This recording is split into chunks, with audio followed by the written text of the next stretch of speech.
I think my voice is just very, I know very. seems like you're starting to act like Eli now. The book of Eli.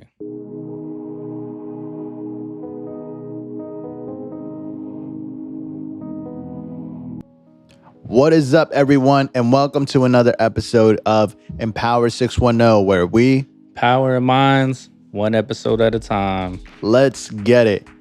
I think we need a recap from everything that's been going on. We've been back to back with events. I think you called it the Empower Tour.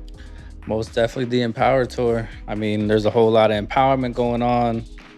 Recap, no cap, all facts. Yes, sir. No And raps. Well, you rap. shout out to the community because you guys have been showing so much love, so much support. First off the bat, the one thing that we didn't even get to cover just because we've been so busy is the hip hop showcase at West Park. Yeah, I mean, deemed Empower 610 Day.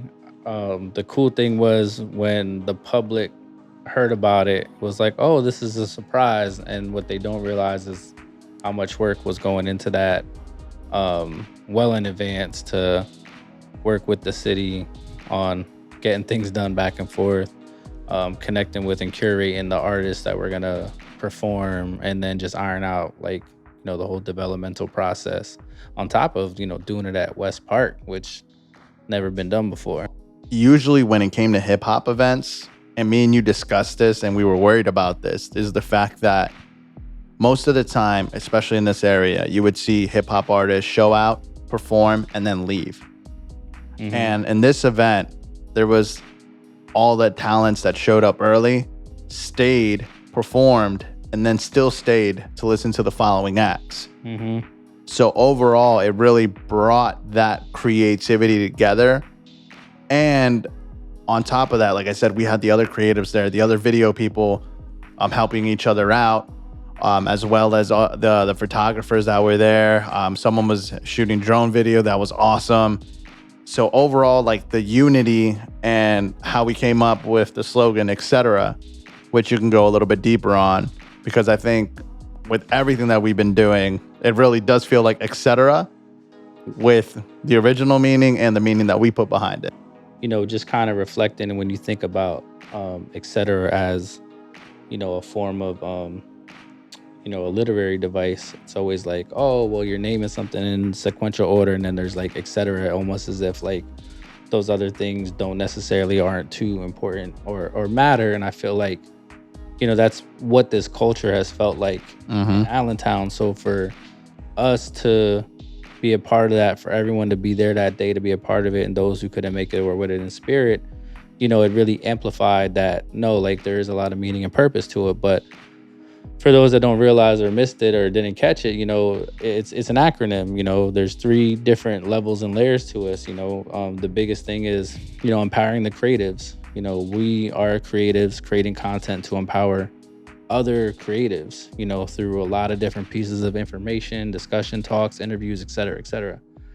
In addition to that, though, by empowering the creatives, your goal also is to just step it up a little bit even further on another layer, and that's empowering the community. And so that was just really big. I saw so many creatives out there. Like you said, there was somebody flying a drone.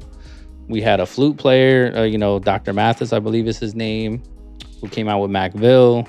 I saw my guy Phase One out there shooting video. I saw Mr. We Live TV, Tim Foster out there shooing video. He was shooting video and he was performing. Oh yeah, he did jump on stage Shout out too. to him.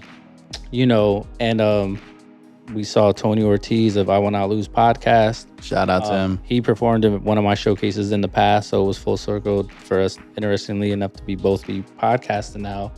And he pulled up and he was one of our sponsors as well. And you saw like community and all these different things coming together. But ultimately, when you take that empowerment for the community and the creatives, overall it's about empowering the culture as a whole, and that's that 3rd layer to it. And I feel like that was something we did. I feel like a lot of people continued to talk about it, and I feel like because it wasn't done before, it helped raise the bar a little bit on what can happen. You even gave a preview to your album, right? Yeah, of Yeah, course. so the people that didn't pull up, they missed out. You missed out. You know, some people, they act like it didn't happen. I was on stage. You missed it. Yo, shut up. You missed it. You're too tall to be talking like that, bro. I seen it from the back. You're too tall to be talking like that, bro. It was fast. It was If you had to be if you there. blink, Yeah, you missed got it. it. And in other news as well, we have a couple of other events. When it comes to the hip hop showcase, we did have the highlight reel, so definitely go check that out. So you could really relive that moment and, you know, watch a part of Allentown's hip hop history. But right after the hip hop event, we also had Juneteenth that we're hosting. Yeah, that was exciting. You know, the basketball tournament was going on, and I saw where the stage was, and I'm like, I hope somebody doesn't get dunked on while I'm on stage introducing somebody, because I'm definitely gonna like be like, oh, you know. But Yeah, my favorite part was when the pastor sang "Let It Rain," and oh my gosh, it will rain, and then it rained. Yeah, that was But wild, like, bro. It didn't stop. It didn't stop us though. Nah, yeah, can't stop. It just rained for like 5 to 10 minutes, and we kept it going, and we kept it pushing. But that was an amazing experience overall, and seeing the committee that put in all that work behind the scenes to make it happen. Yeah, I think that was great because, you know, I also served on the committee, and, you know, in a small way, I wasn't able to attend as many meetings as I would have liked. But what my role was really just helping reach out to different business owners to see about vending, you know, for the event, and kind of spread the word in that way. And I'm more of a direct person, so I'm like texting people, calling people like, hey, sign up for this, here's the links, let's get going, and just going from there. And I think they said this year was the most vendors that they had compared to the previous years, so I think that was pretty cool and a testament. And then some other people on the committee were also vending as well, so it was just really solid entrepreneurial spirit. You know, my girlfriend and I, we had a table selling some of our Nyce and Bright, you know, merchandise for Juneteenth. So that was exciting. The all black everything shirt. Yeah, all black everything shirt. Yep. And always black excellence. So those seemed to be a hit, you know, but it seemed like for this year, it was very exciting. It was very well attended. The tournament was amazing. Shout out to my guy, Eb. I was happy to see him get his flowers on stage. Me and him go way back from, you know, playing sports and playing video games. So that was exciting. DJ Mike Nyce was there as well for the ending performance. Yes, DJ Mike Nyce was there at the end with the performer. And, you know, the DJ for the day, DJ Hakeem, Prince Hakeem, he was really dope. Yeah. He was really dope. I think Prince Hakeem's nice with it. Yeah, he was real nice with it. He's his dad, I believe his dad was in the group Kool and the Gang also, so he's okay. That's why he's Prince Hakeem. That makes you know sense. I mean? That makes sense. Music royalty. So it was great. It was great. And then, you know, homie was doing all the impersonations. Yeah, man, that was Yo, he had me cracking up when he did Snoop Dogg. I was weak. Did James Brown, Prince, Stevie Wonder. I feel like he did a few others, but yeah, his name is CP Lacey. He's been on Apollo before a couple times. He's been on TV a couple times for his impersonations, which I think is dope. So shout out to CP. Yeah, it was real special to see that, and I feel like you know, the committee did a good job at curating the entertainment. Even you know, there was a couple different organizations that did dances and speeches, and then they had the pageant, which I think was great. And you know, all those youth, they were very well dressed, very well mannered, very well accomplished. I was like, man, you guys are doing a lot. I wasn't doing that at 16. Shoot, I was acting a fool. So that was exciting. That was very heartwarming. So it was like, wow, like we did those two events in back-to-back weekends, and like summer still didn't officially start. Nope. And then right after that, we had Reggae Fest, working with Movement Moves Media and also Arts Quest to make it happen. And we had our own vending table there, and we released our Peace, Love, and Empower shirts that are still for sale. We have a couple of them still left. So we'll put a picture up and also give you the link in the description. But we've been getting a couple of orders, even orders from out of state for that. Yeah, that was great. You know, having people show you love from, you know, across the country. Yeah, I thought was really dope, just because of, you know, you connect with so many people on the internet, and in some cases, especially with COVID, you connect and do a lot of different things. But yeah, shout out to the homie Delilah, because she's the one who ordered the shirt out on the West Coast, and she's super thrilled about the podcast. She's always posting our podcast and sharing it with people on the West Coast. So it's like, to be all the way on the East Coast and getting West Coast love like that is dope. And I love the West Coast. So California love. Shoot. Huge fan of California love, so. Yeah, and it was funny because we brought up DJ Mike Nyce, and he was also at our Hip Hop 101 at Franklin Park, which was another event that I don't think has been done before in that park. Nah. Or in any park around this area. Basically, what we had going on was we popped up at the park, and we had DJ Mike Nyce set up, and we gave basically some education on Hip Hop 101, how it got started, and we had the kids very enthusiastic with learning how to DJ. And DJ Mike Nyce was great with that, interacting with the kids. I remember the one girl, she did the mix, and she had her hand like this, and then the one, she did it so smooth, she put her hand up, and it was perfect. Oh, yeah. I was like, she looked like she did this before. Yeah. I saw the videos online, and I saw her, and she just did a little mix and then did a little cool wave. I said, oh, okay. Yeah. I know what she doing. But it was dope because to me, it's like with hip hop being 50 this year is like full circle, because hip hop really started as, started out in the park. It started with community. It started with the planting the seeds of creating culture, which a lot of people don't realize, but so much of it came from, the education system, stopping the budget and the funding for, arts programs in schools, and people just being really innovative. And it was just a beautiful natural progression. But, then it started to evolve, and, we took it back to the essence with, 2 turntables and a mic, and it all started right there. Yeah, and I think a lot of people overlook of the fact of how something that small can make such a big impact on a child's life. Because it reminded me when I gave a presentation to an elementary school as well, and I brought all my camera equipment and super expensive stuff, but I let the kids play around with it, and I actually trusted them with it. And the teachers were like freaking out because they were just like, I don't know if the insurance is going to cover this and all this stuff. But I was like, relax, it's totally fine. I know what I'm doing.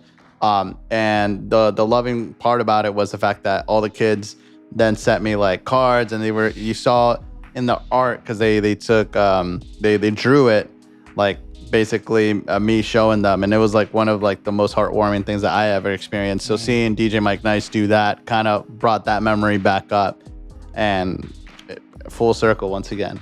Yeah, what was cool was when I started going up to the kids individually, I was going up to them and I was pointing, and I said, hey, do you see that guy over there playing the music? And they were like, yeah. I was like, do you know what he's doing? And then some of them kind of struggled, and some like, oh, he's a DJ. And I said, well, how would you like to learn how to DJ? And then some of them, their face lit up. Some were like, I don't know, I wasn't sure. I was like, oh, look, there's no pressure. It's fine if you don't want to. There's a bunch of other kids that want to.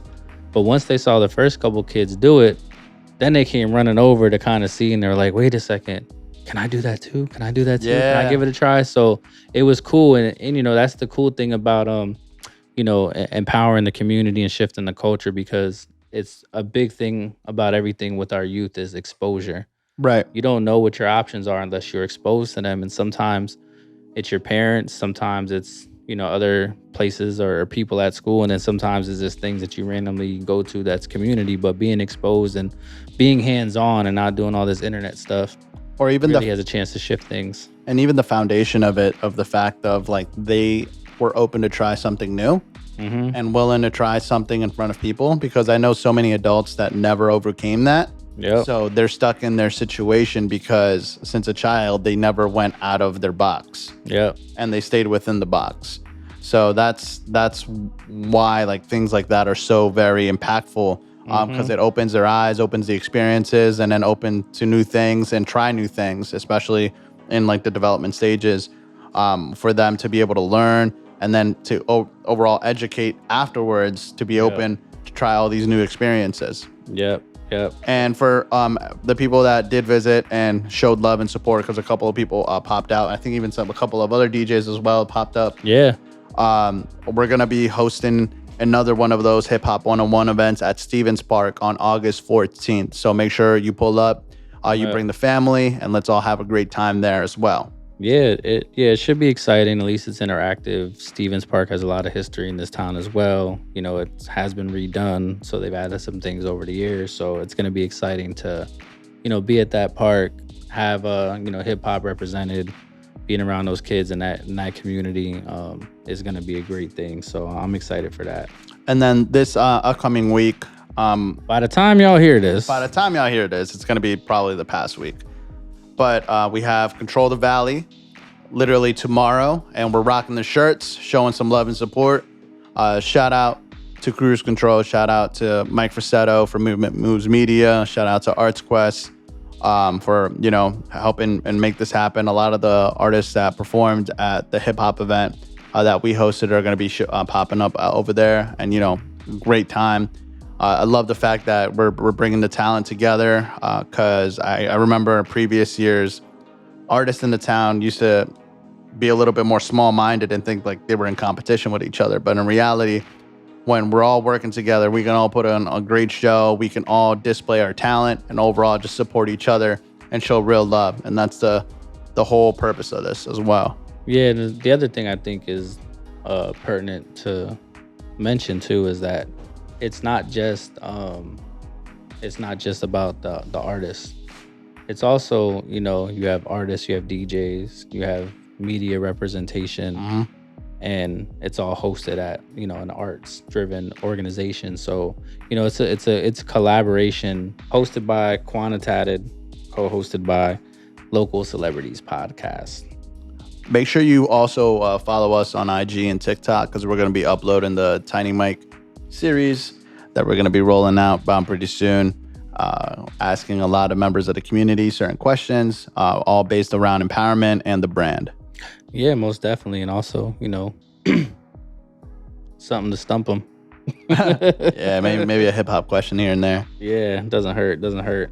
So even continue with that, by the time you hear this, we're also going to be hosting some of the entertainment at the Heritage Tournament at Valania. You know, shout out to Ebb and everybody he works with.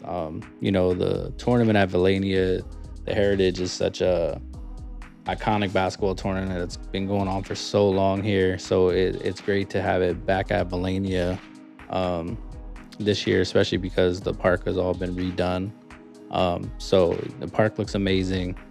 It's going to be great. It's right in Center City. So it's going to be an exciting time, and I think it was just great for the culture as a whole. Powering minds one park at a time. Yeah, most definitely. So I'm excited for that. I can't remember a time when there was like a stage set up and performers, unless I may have missed it. But it's exciting because I played in the tournament many years ago, and just I've always attended when I wasn't playing or like help coach and stuff like that. So it's exciting to be back there in a different capacity, especially in that park. So I'm definitely looking forward to that. Once again, full circle.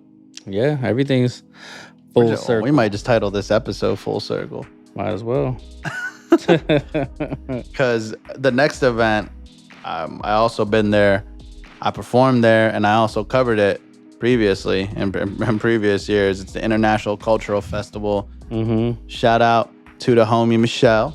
Yes, sir. She's been putting in work to get this all organized, and we definitely know it's not easy to organize an event of that scale. Yeah, it's a large event. You know, a whole lot of food vendors, I mean, it lives up to its name, you know, International Cultural Festival. Like, it definitely lives up to that, because I know the times I've gone, there's just a lot of foods, a lot of different types of clothing, songs, like very well curated and put together. You know, I remember my daughter, she was so hyped because she had one of those henna tattoos while she was down there. Oh, yeah. So that was really dope. You know, my son was running around playing with bubbles, of course. Shout out to Cam. But it's a great time. But, you know, we'll be there and we'll be active. You you know, they have all different types of shows and performances during that time, and we're gonna be curating, you know, a musical selection It's during that time. Sophie, the henna artist. Oh, that's her. That's her. Okay. Sophie. Yeah, she's dope. So that's on September 16th. So make sure if you're in Allentown, pull up. If you're in Bethlehem, pull up. If you're in Easton, pull up. If you're in any surrounding areas, please pull up. It's going to be an amazing event.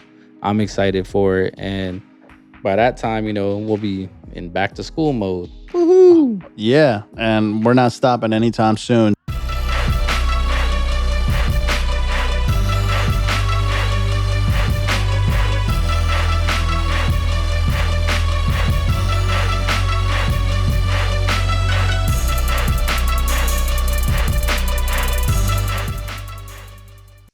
Make sure you guys subscribe, or else we're gonna have to do the staring contest again. Oh, God. This guy never stops. If y'all would just subscribe, we wouldn't have to deal with this. But here we are again. Thank you for tuning in.